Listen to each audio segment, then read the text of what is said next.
Baik, assalamualaikum warahmatullahi wabarakatuh. Waalaikumsalam warahmatullahi wabarakatuh. Kami dari kelompok Hukum Adat Kelas A dengan saya Karis Mutis, Dengan saya Muhammad Faraz Fauzan. Dengan saya Ridik Saputra. Dengan saya Said Al-Farid Basit. Saya Rikson Hedin Anwar Ambon. di sini kami akan menjelaskan beberapa contoh kasus hukum adat yang ada di dalam masyarakat adat Indonesia. Mengenai kasus pertama, perihal kasus sengketa tanah ulayat antara orang Baduy. Sekitar tahun 2000 telah terjadi perselisihan jual beli tanah antara Sarmedi Putra Jarot Marsinun dengan Ibu Rani. Perselisihan terjadi setelah meninggalnya kakek Rani yang semula sebagai pemilik sebidang tanah tegalan atau kebun yang semasa hidupnya telah menjual tanahnya kepada Jaro Marsiun. Mengingat transaksi jual beli pada saat itu tidak menggunakan catatan atau saksi, maka di saat kakek Rani meninggal dunia, Rani masih merasa saling memiliki sebidang tanah tegalan atau kebun peninggalan kakeknya. Tegalan atau kebun yang telah dibeli oleh Jaro Marsiun semasa hidupnya seluas 1 hektar. Saat ini dikelola oleh anaknya Sarmendi dan keluarganya. Rani mempermasalahkan kepemilikan tanah yang sedang dikelola oleh Sarmendi karena menganggap tanah itu masih milik Rani sebagai peninggalan kakeknya. Akhirnya persoalan tersebut sampai kepada kepala desa yang pada saat itu dijabat oleh Jarod Narin. Dalam proses penyelesaian masalah yang dipimpin oleh Jarod Narin, disepakati bahwa pihak keluarga pembeli yang diwakili Sarmendi mengalah supaya jangan terjadi percekcokan yang berkepanjangan dengan cara merelakan tanah yang pernah dibeli oleh kakeknya dibagi menjadi 2 bagian dengan pihak pemilik lama, dalam hal ini keluarga Ibu Rani. Jadi kita akan membahas dulu dari perspektif hukum adat Baduy ini sendiri nih. Betul. Ya.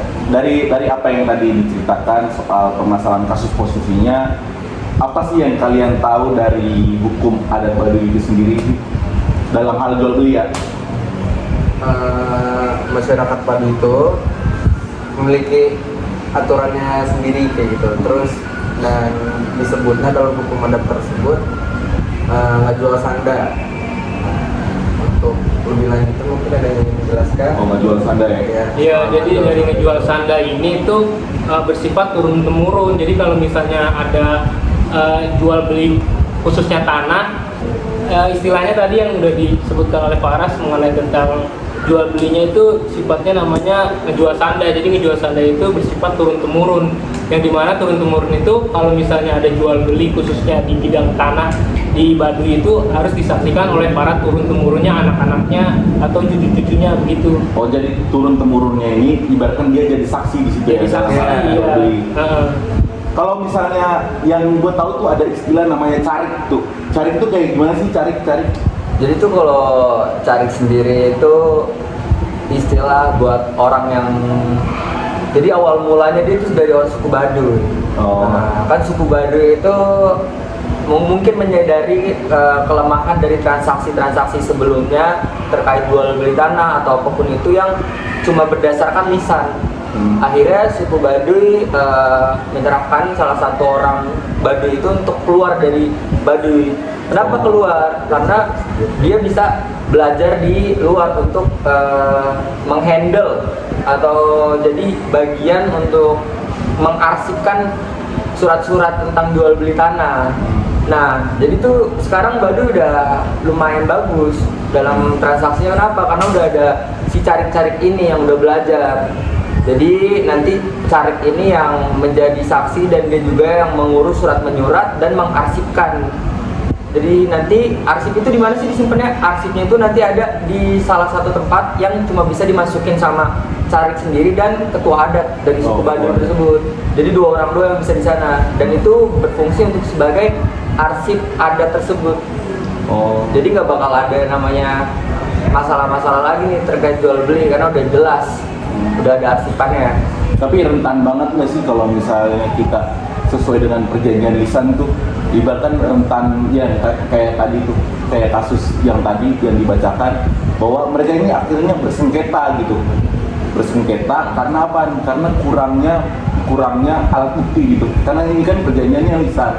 Cuma baik ibaratkan omongan mereka sepakat Iya, itu karena sudah emang dari masyarakat, kebiasaan masyarakat Baduy masalah perjanjian itu mereka cuma menggunakan secara lisan yang emang tidak begitu kuat untuk kayak mereka itu sangat amat dilarang untuk yang namanya membaca atau menulis. Oh, membaca dan menulis. Badui tersebut itu seperti itu. Tadi ngajal sanda ya? Ngajual sanda. Ngajual sanda. Oh, ngajual sanda. Dan perlu diingat juga ya, jadi di dalam satu kasus ini nih, itu sebelum adanya cari, kenapa dia melakukan transaksinya jual beli by lisan atau secara lisan doang, dan dengan adanya kehadiran seorang bukti anak-anaknya itu cuma kan namanya ini terjadi di sekarang ya, makanya itu dijadikan bahan sengketa. Bagusnya dari suku Baduy sendiri itu sadar akan kelemahan transaksi tersebut, makanya hadirlah seorang carik yang bertugas untuk mengarsipkan dan juga menjadi orang yang mengerti surat menyurat dalam jual beli gitu. Dan juga ternyata aturan dari hukum adat ini berlaku juga di hukum adat luar dan dalam gitu. Oh, dari Baduy luar. Dari Baduy luar dan dalam juga, iya. Sama. Tapi kalau yang di Baduy dalam ini dia cuman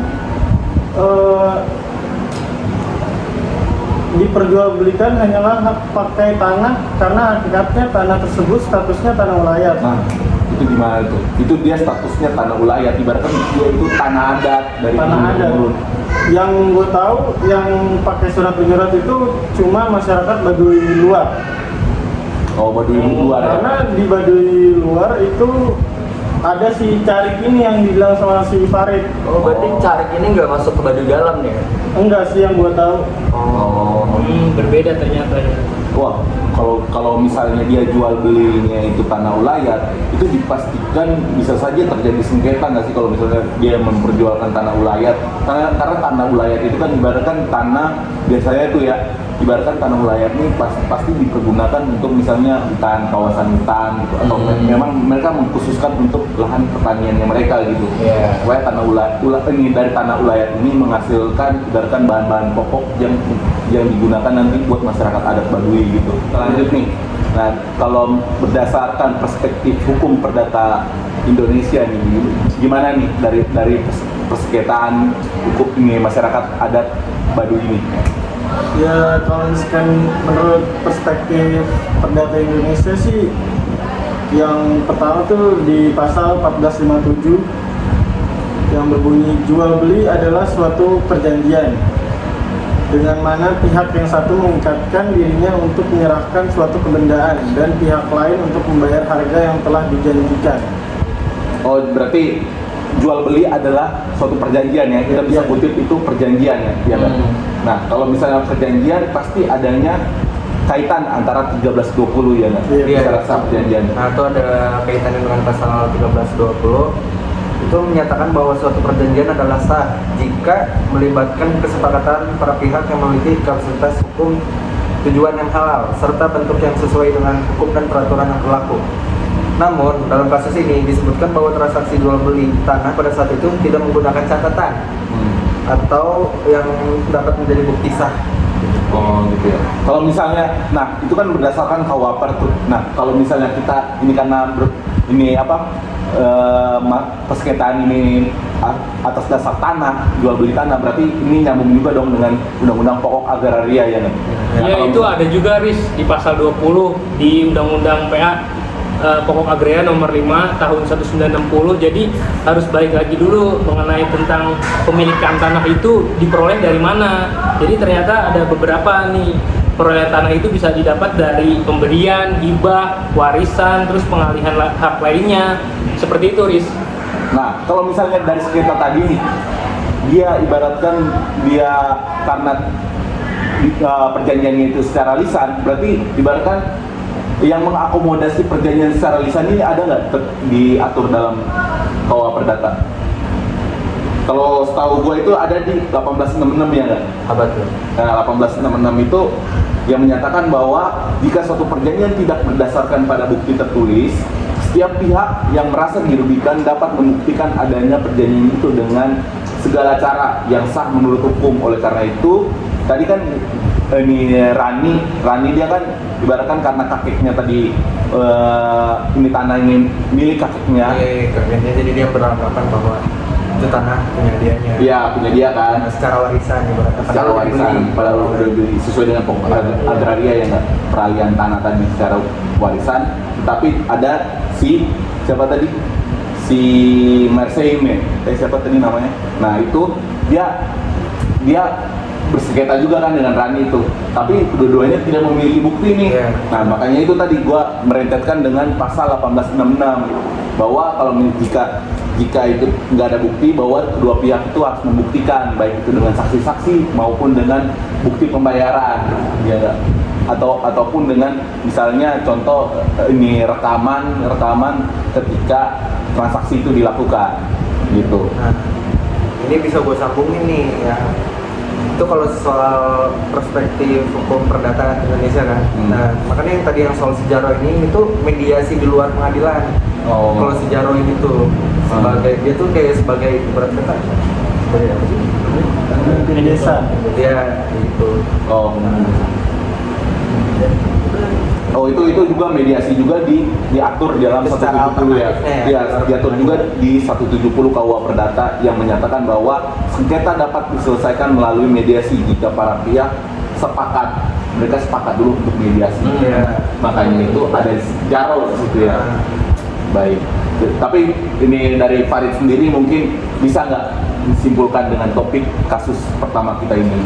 Jadi dalam kasus suku Baduy ini dari awal saya jelasin dan mungkin saya simpulkan ya. Soalnya pandangan lu deh, lu lebih milih perspektif apa? Oh, oke. Kalau misalnya dari kita ngomongin dari salah satu mungkin atau dari simpulan aja lah. Ya, Secara hukum adat kan tadi kita udah bahas ya, diselesaikannya secara pembagian atau secara merata, dan juga kita tadi udah bahas beberapa istilah dan aturan-aturan hukum adat.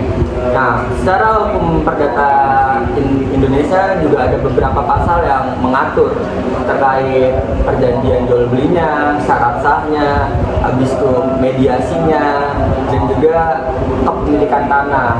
Dan pada kasus ini tuh kesimpulannya dalam si suku Baduy itu menerapkan dengan hukum adatnya sendiri, yaitu dengan cara mediasi melalui si Garo itu. Dengan nggak jual beli tadi ya. Iya, nggak jual beli, karena kan emang dari dua pihak ini sama-sama dari itu, dari orang adat Baduy. Jadi nggak jual sanda. oh iya, nggak jual sanda. Nah, karena dia sama-sama dari orang adat, akhirnya diselesaikan lewat Garo, dan pembagiannya akhirnya merata, yaitu 50-50. Dari yang bersengketa dan yang disengketa itu akhirnya pembagian 50-50 gitu. Kalau menurut gua ya. Oke, mungkin udah cukup jelas ya apa yang tadi kita diskusikan, lalu Farid menyimpulkan, mungkin dari gua itu udah cukup pasti untuk kasus sengketa ini. Dan itu juga apa ya, maksudnya adil dan juga mempunyai di mata hukum sah gitu loh. Iya. Karena kita lihat dari adatnya juga dibolehkan, dari perdata Indonesia juga dibolehkan melalui mediasi tersebut gitu loh. Oke, ada yang mau nambah lagi? Udah pas. Udah pas ya? Udah cukup. Oke, itu dari kasus yang pertama. Sekarang di kasus yang kedua, yaitu kita kasus sengketa jual beli tanah ulayat di Desa Long Temuyat, Kecamatan Kayan Hulu, Kabupaten Malinau, Provinsi Kalimantan Utara. Sama-sama tanah ulayat nih ya. Ya, tanah ulayat. Permasalahan sengketa tanah ulayat yang terjadi di Kabupaten Malinau disebabkan oleh adanya kebijakan pemerintah pusat yang mengadakan program transmigrasi, di mana dalam program tersebut mengirim penduduk dari luar Kabupaten Malinau, terutama dari daerah Pulau Jawa, untuk ditempatkan di lokasi transmigrasi yang ada di Kabupaten Malinau. Salah satunya adalah di Desa Long Temuyat, Kecamatan Kayan Hulu, Kabupaten Malinau. Sengketa tanah di Desa Long Temuyat yang terjadi adalah permasalahan terkait pengadaan tanah untuk lokasi transmigrasi yang akan ditempatkan di desa tersebut. Permasalahan terkait sengketa ini timbul karena adanya upaya-upaya untuk memperjualbelikan tanah ulayat oleh masyarakat kepada pihak lain yang tidak sesuai dengan ketentuan adat serta adanya pembagian warisan keluarga. terkait tanah ulayat yang tidak sesuai dengan aturan pembagian dan tidak dilakukan di depan adat. Salah satu contoh pembagian hak waris tanah adat yang terjadi di Desa Long Temuyat adalah tanah milik orang tua dibagikan kepada anak-anaknya jika orang tua tersebut meninggal. Dalam konteks kepemilikan tanah ulayat di Desa Long Temuyat, tanah adat terdiri atas tanah yang masih bersifat komunal atau dikuasai secara bersama, dan tanah adat yang sudah bersifat perorangan yang cenderung penguasaannya dikuasai oleh perorangan. Sumber permasalahan utama dari hal ini adalah terkait jual beli tanah ulayat tersebut, di mana dalam aturan terkait tanah ulayat tidak diperkenankan adanya jual beli dan juga tidak diperkenankan untuk memperebutkan tanah ulayat karena sebelumnya sudah dilakukan pembagian yang sesuai dengan aturan pembagian tanah ulayat tersebut. Nah, sekarang ini kita bahas dulu dari perspektif hukum adat ini. Oke. Jadi kalau misalnya kita lihat dari kasus tadi ya, itu kan ada dua cara untuk menyelesaikan atau kita bisa melihat dari perspektif. Nah, yang kita bahas kali ini kan tentang perspektif menurut hukum adat Long Temuyat ini ya. Jadi kalau dari Long Temuyat sendiri ini kan mempunyai adat atau aturan adat itu masing-masing, dan itu emang setiap adat pasti ada ya. Tapi bahwa kita bisa garis bawahi, namanya di setiap sengketa tanah ulayat itu, namanya tanah ulayat emang hak milik dari adat tersebut atau misalnya milik dari desa tersebut, jadi nggak bisa diperjualbelikan. Tapi dalam kasus ini masyarakat setempat itu menyelesaikan sengketa ini itu dengan cara bermusyawarah, pendekatan secara kekeluargaan, musyawarah bersama, dan didampingi dengan ketua adat setempat. Dan pada hasilnya mereka bersepakat bahwa misalnya ini itu adalah tanah ulayat dan tidak bisa diperjualbelikan. Pun nanti kalau misalnya ada pembahasan tentang hukum formal yang di luar dari hukum adat, yaitu hukum perdata, dan misalnya ada masyarakat yang akan mengajukan itu, tetap di hukum formal sendiri itu sudah dijelaskan tanah ulayat itu memang hak dari adat tersebut dan tidak bisa diperjualbelikan. Gitu sih.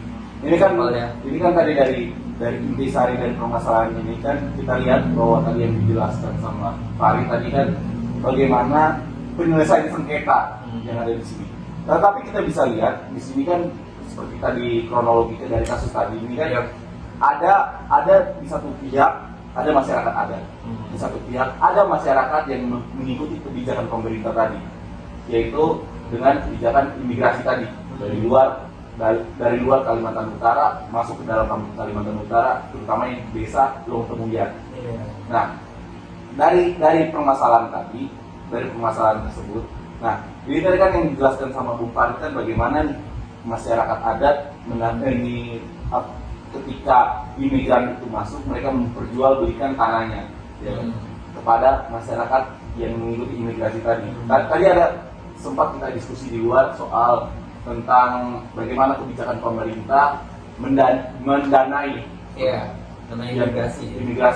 Ini gimana nih, Farid? Kalau menurut gue pribadi ini dalam imigrasi yang pemerintah lakukan itu hal baik, pasti kan juga melihat kekosongan di Kalimantan Utara dan untuk meratakan lah penduduk Cara padatnya penduduk di Jawa ya. Itu mungkin biar secara ekonominya stabil di setiap pulau. Nah, untuk masalah ini tuh sebenarnya dari masyarakat yang diimigrasi itu, yang dari Jawa itu ke sana, sebenarnya mereka itu tidak mengotak-atik daerah sana atau tidak mengotak-atik tanah ulayat. Yang saya pahami, jadi bahwasannya dia sudah dibagikan tempat atau sudah disediakan dana, tapi tidak untuk mengotak-atik tanah ulayat. Tapi karena adanya oknum-oknum dari orang masyarakat Long Temuyat ini yang ingin memanfaatkan karena adanya masyarakat baru, dia pengen dicoba memperjualbelikan. Sedangkan dalam adat mereka tersendiri sangat dilarang ya. Sangat dilarang. Ya. Kita tahu namanya tanah ulayat itu cuma dikasih hak untuk pakai tanah, tapi bukan untuk hak diperjualbelikan atau hak kepemilikan pribadi.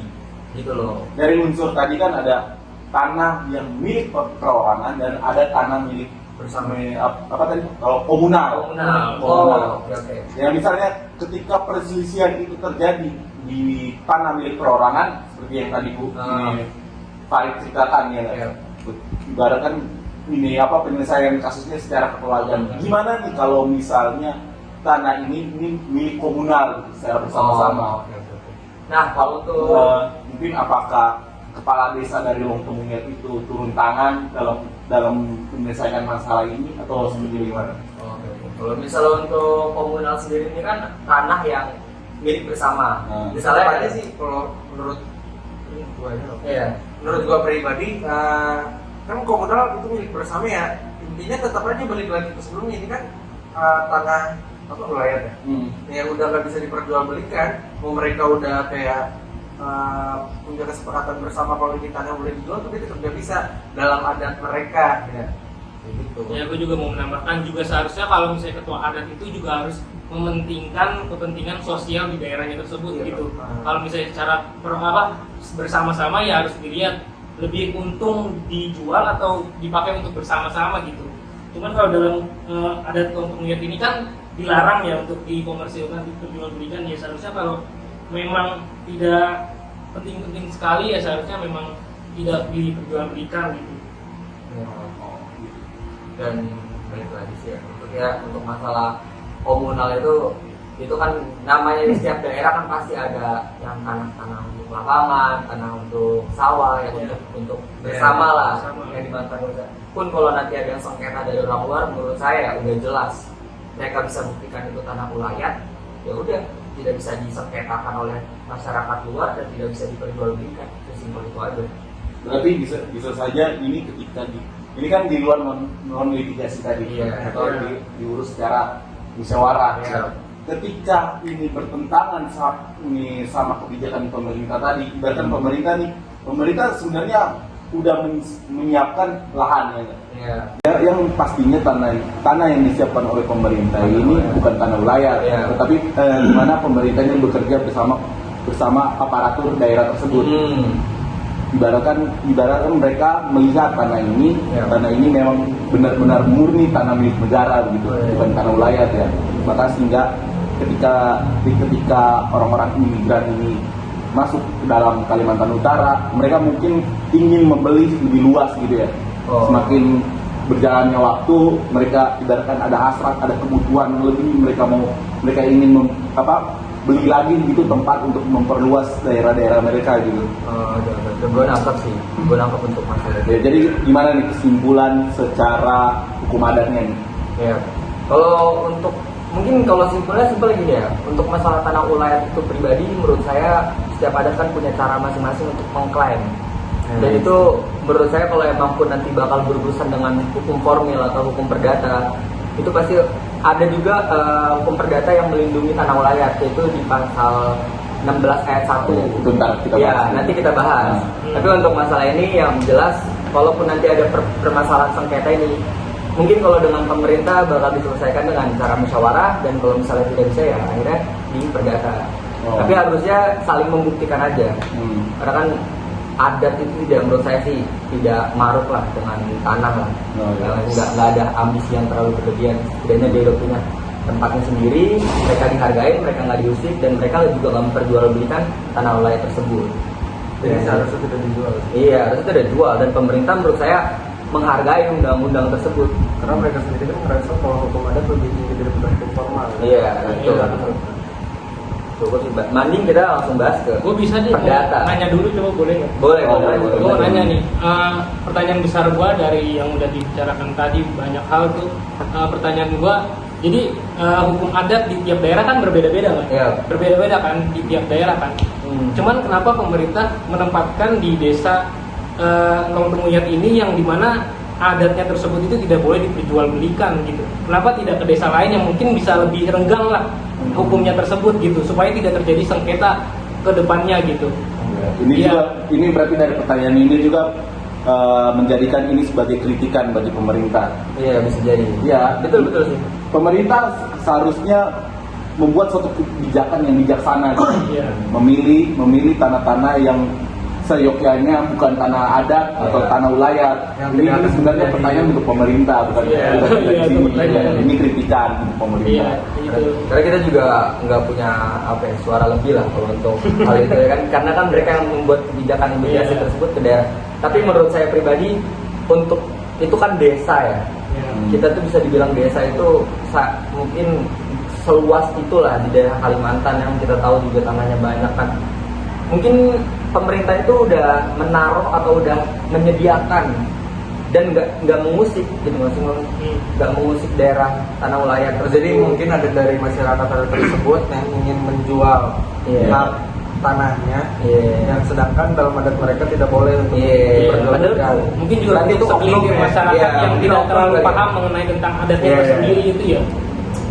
Dan saya yakin sih kalau ya pemerintah juga udah konsul mungkin ke aparat setempat tentang- harusnya ya. Cuma kan kita nggak ada yang tahu. Kita hanya berpendapat ya kawan-kawan ya. Iya. Kita hanya berpendapat, dan itu apabila pertanyaan tadi kalau menurut saya bukan kapasitas kita untuk menjawab. Itu mungkin adalah pertanyaan kritikan. Betul. Pemerintah. Iya. Lanjut kita membahas tentang yang kedua, yaitu dari perspektif hukum perdata Indonesia. Mungkin langsung saja Bu. Menurut perspektif hukum perdata Indonesia itu masih mengakui keberadaan tanah ulayat yang merupakan tanah adat yang dikuasai secara bersama oleh masyarakat adat. Dan pasal 5 Undang-Undang Pokok Agraria nomor 5 tahun 1960 menyebutkan bahwa tanah ulayat adalah tanah yang dimiliki oleh masyarakat adat berdasarkan adat istiadat setempat yang diakui oleh hukum. Oleh karena itu, kepemilikan tanah ulayat biasanya bersifat komunal dan tidak dapat diperjualbelikan. Baik, dari itu kan dari sisi hukum agraria. Ya. Nah, kalau misalnya kita lihat dari sisi pembagian, dari sisi KUHP, itu diatur dalam pasal 832 KUH Perdata, di mana yang menyatakan bahwa yang berhak menjadi ahli waris adalah para keluarga, saudara, baik sah maupun di luar kawin, dan si suami dan istri yang hidup terlama. Nah, gitu ya. Jadi kalau misalnya dari kasus kita tadi soal kebijakan pemerintah tentang imigrasi tadi, itu jika kita lihat pengaturan kepemilikan hak atas tanah itu ketika dia tanah ulayat itu cuma hak pakai ya tadi ya, hak pakai. Dan ketika diberlakukannya kebijakan imigrasi ini bisa saja dapat menimbulkan suatu sengketa, yaitu sengketa adat tadi. Nah, dari sisi jual beli tanah ulayat itu sesuai dalam kasus sengketa tanah ulayat yang diperjualbelikan oleh masyarakat adat, yaitu bisa terjadinya suatu sengketa dapat diselesaikan dengan jalur non litigasi ya. Biasanya apabila itu dilakukan secara litigasi, kebiasaan adat itu, masyarakat adat itu mengakui bahwa litigasi itu penyelesaian sengketanya kurang valid ya gitu ya. Gitu. Jadi gimana Bu, bisa diuraikan atau gimana? Ada pasal satu lagi. Perihal hukum perdata Indonesia tidak mengakui adanya jual beli tanah ulayat, ada dalam pasal 16 ayat 1 Undang-Undang Pokok Agraria yang menyatakan bahwa tanah adat tidak dapat diperjualbelikan atau dialihkan haknya. Oleh karena itu, tindakan masyarakat yang memperjualbelikan tanah ulayat tersebut bertentangan dengan cara aturan perdata. Dalam kasus sengketa tanah ulayat yang diperjualbelikan oleh masyarakat adat, perspektif hukum perdata Indonesia menyatakan bahwa jual beli tanah ulayat tidak sah. Namun di sisi lain, masyarakat adat cenderung menggunakan penyelesaian sengketa non litigasi berdasarkan adat dan kearifan lokal. Untuk menyelesaikan sengketa tersebut, perlu dilakukan pendekatan yang menghormati dan mengakomodasi nilai-nilai adat dan hukum formal yang berlaku. Oh, intinya dia mengakomodasi ya. Iya. Sebenarnya balik lagi penyelesaian sengketa yang tadi dilakukan diucapkan oleh Farid tadi, yang masalah adanya musyawarah mufakat yang dipimpin oleh pimpinan adat setempat tersebut. Gitu. Jadi gimana, ada masukan lagi?